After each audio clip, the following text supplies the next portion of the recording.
Welcome to Calvin's Online Math. Let us look at this question. Evaluate without using tables. Log of x plus 8 minus 3 log of 2 is equal to log of x minus 4.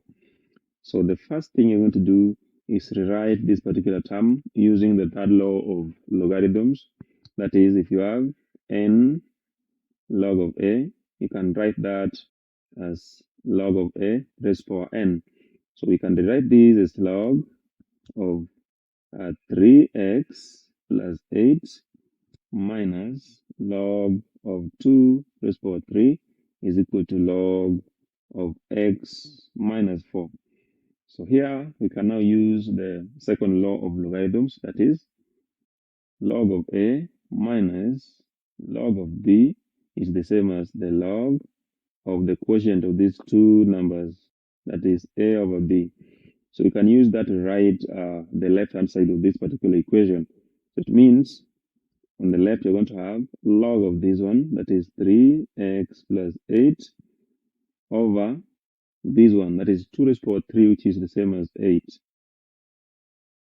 So that is equal to what we have on the right-hand side, that is the log of x minus 4.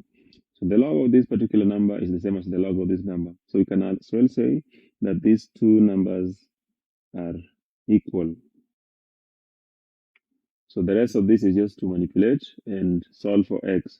So what we're going to do is just put this over 1 and then cross multiply. So it means you have 3x plus 8 is equal to 8 times x minus 4. So 3x plus 8 is equal to 8x minus 8 times 4, which is 32.